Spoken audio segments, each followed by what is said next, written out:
మీ ఎలాంటి వ్యాపార ప్రకటనలకైనా వెంటనే మా ఛానల్ సంప్రదించండి. అందరికీ నమస్కారం. నేను శిరీష. ప్రస్తుతం మనతో పాటు ఉన్నారు ప్రముఖ ఆధ్యాత్మికవేత్త, జ్యోతిష్య పండితులు చెబిఎం కిరణ్ శర్మ గారు. గురుగారితో మాట్లాడదాం.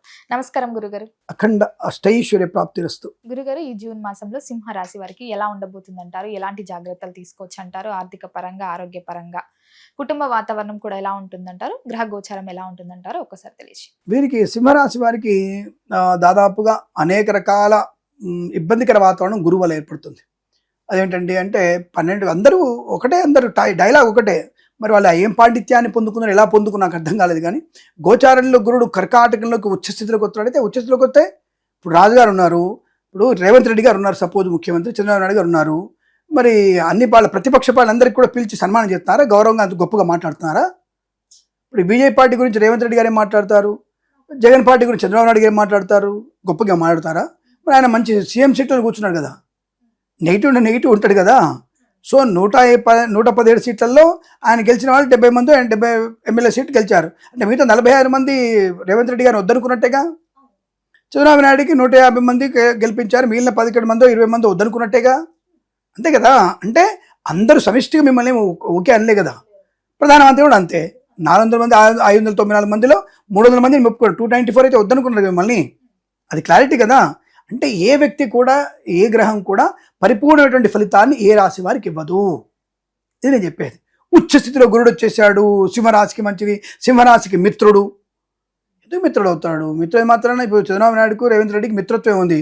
ఎందుకు ఇద్దరు నీటి గురించి గొడవ పెట్టుకుంటున్నారు? మరి ఇద్దరు కావేరీ జలాల గురించి, గంగా జలాల గురించి, నీళ్ళకు కృష్ణా గుండెలకు ఎందుకు గొడవ పెట్టుకుంటున్నారు? ఇద్దరు సైలెంట్గా పర్లేదన్నా, నువ్వు నేర్చుకో, నేను వేసుకుంటా అనుకోవచ్చు ఇద్దరు. కాబట్టి అంటే ప్రాక్టికల్గా ఉండడానికి మీకు ఇది రిజిస్టర్డ్ అవ్వడానికి చెప్తున్నాను మీ విషయాన్ని, తప్ప వాళ్ళ గురించి మాట్లాడే అవసరం మనకు లేదు.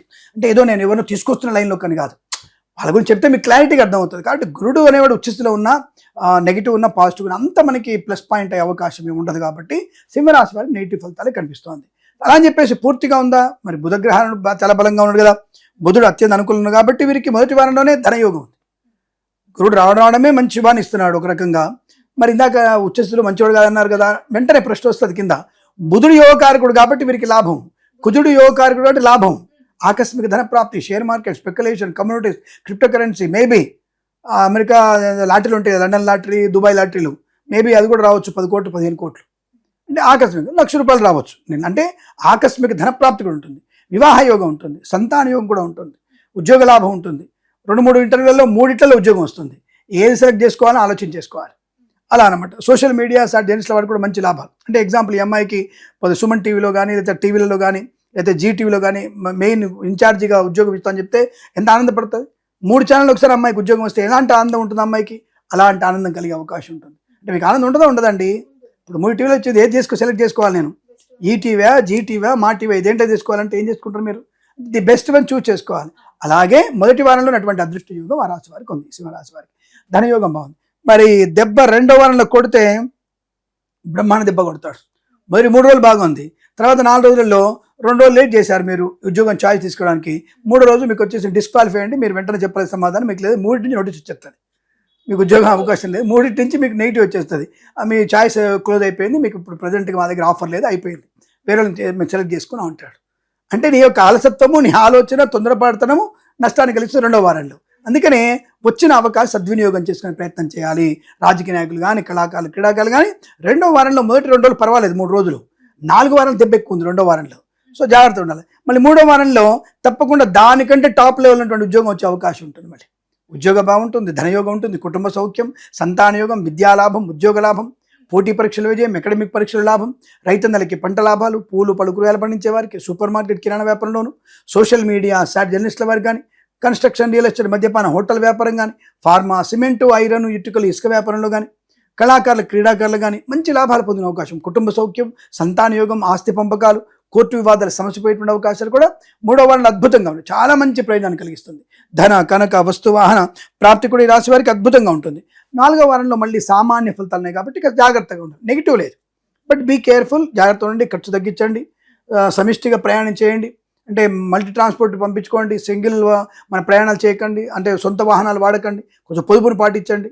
కొద్దిగా ఖర్చును తగ్గించుకునే ప్రయత్నం చేస్తే మీకు 4వ వారం కూడా అనుకూలం ఉంటుంది. షేర్ మార్కెట్ స్పెక్యులేషన్లో 1-3 వారాలు పెట్టుబడి పెట్టండి, 2-4 వారాల్లో దీర్ఘకాలిక పెట్టుబడి పెట్టండి, లాభాలు పొందే అవకాశం సినిమా రంగంలో కూడా మంచి వ్యాపార లాభం ఉంటుంది.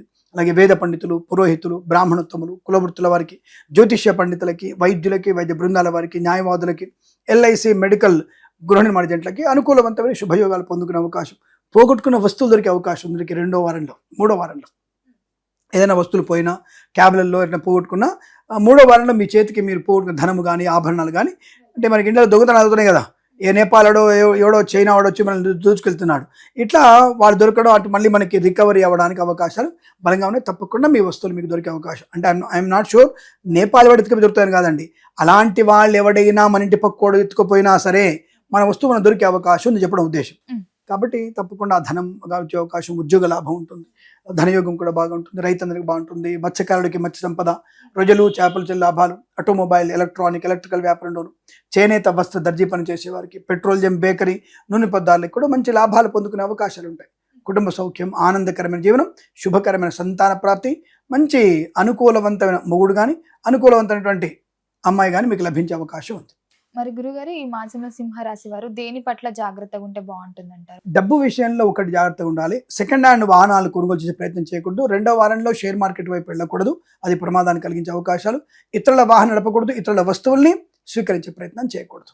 పూచికత్తుగా సంతకాలు చేయకండి, సెక్యూరిటీ సిగ్నేచర్స్ చేయకూడదు 2వ వారంలో. మరి గురుగారు, ఈ మాసంలో వీరికి ఏ దైవ నామస్మరణ బాగుంటుందండి? సింహరాశి వారికి తప్పకుండా విష్ణుమూర్తి ఆరాధన శ్రేష్టమైనది. అలా ఎవరికైనా సరే, అంటే కొంతమందికి ఆశ్చర్యం కలిగించవచ్చు, మేకపాలు దానం చేస్తే మంచిది. అంటే మేకపాలు దానం చేయడం వల్ల ప్రయోజనం బాగా ఉంటుంది.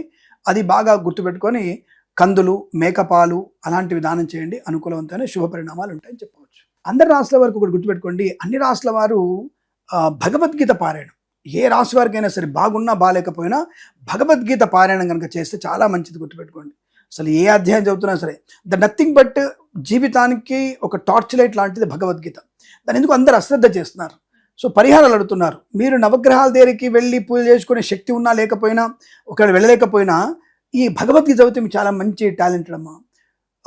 ఇప్పుడు సపోజ్ మీరు యాంకర్, మీరు ఎలా ప్రవర్తించాలి, ఎలాంటి ప్రశ్నలు అడగాలి భగవద్గీత తెలుస్తుంది మీకు. ఒక కెమెరామెన్, నేను ఏ యాంగిల్లో కెమెరా పెడితే అందం కనబడుతుంది, నేను ఎలా ఉండాలి, ఎలాంటి లైటింగ్ కావాలి, కెమెరామెన్కి పనికొచ్చే విషయాలు భగవద్గీతలో ఉన్నాయి. నేను సమాధానం చెప్తున్న వ్యక్తిగా, ఈ సీట్లో కూర్చున్న వ్యక్తిగా నేను ఎలాంటి ఫలితాలు చెప్పాలి, ఎక్కడ ఎలా మాట్లాడాలి చెప్పగలిగే టాలెంట్ని భగవద్గీతలో కనబడుతుంది. ఇప్పుడు ఈ సోఫాలు ఇక్కడ ఉన్నాయి, ఈ సోఫాలు ఈ యొక్క ఇంటికి ఎంత అందాన్ని కలిగిస్తున్నాయి, ఎటువైపు పెడితే మంచి విషయం కూడా ఇంటీరియర్ డిజైన్ చెప్పగలిగేది భగవద్గీతలో ఉంది. ప్రతి విషయం నువ్వు అడాప్ట్ చేసుకోగలిగితే ప్రతి విషయంలో సమాధానం భగవద్గీతలో ఉంది. మరి ఎందుకు దాన్ని పక్కన పెడుతున్నా నాకు అర్థం కాలే. అఫ్కోర్స్ ఇప్పుడు ఇదివరకు శవాల దగ్గర పెట్టేది, దాన్ని కేసేశారు కాబట్టి శవాల దగ్గర కానీ శవవాహనంలో కానీ పెట్టడానికి తీసేశారు. కాబట్టి అది శవాన్ని దగ్గర పెట్టే శవగీత కాదు, ఇది నీ జీవిత గీతను మార్చేది అది. కాబట్టి ఎవరైనా సరే భగవద్గీతను నిజంగా చెప్తున్నా, you just read it, adapt it, మీకు 100% సక్సెస్ బాగా ఉంటుంది. ప్రతి అధ్యాయంలో దాన్ని ఎందుకు అశ్రద్ధ చేస్తానికి ఇప్పటికి అర్థం కాలేదు. యూత్లో అది మీకు పాఠ్యపురాణానికి పెడితే అసలు యూత్లో ఇటువంటి మీ జెన్జీకి అందరికి కూడా ఒక మంచి ప్రయోజనం కలుగుతుంది. ఇప్పుడు ఒక మంచి మార్పు వస్తుంది. ఇది ట్రస్ట్ 100% చేయండి మీరు, దానివల్ల చాలా ప్రయోజనం ఉంటుంది. ఎవరైనా సరే భగవద్గీత పారాయణం చేసుకోండి, అద్భుతమైన ఫలితాలు మీ ఇంట్లో ఉంటాయి. చచ్చిపోతున్నాడు లేచి కూర్చుంటాడమ్మా, ఇది గ్యారంటీ. అటువంటి బలమైనటువంటి దాంట్లో నియమాలు, నీతి, సంస్కారం దాంట్లో బాగా కనబడుతుంది మనకి. గురుగారు, మొత్తం మీద జూన్ మాసంలో సింహరాశి వారికి ఎలా ఉంది, ఎలాంటి జాగ్రత్తలు తీసుకోవాలి తెలియజేసినందుకు ధన్యవాదాలు. శుభమస్తు.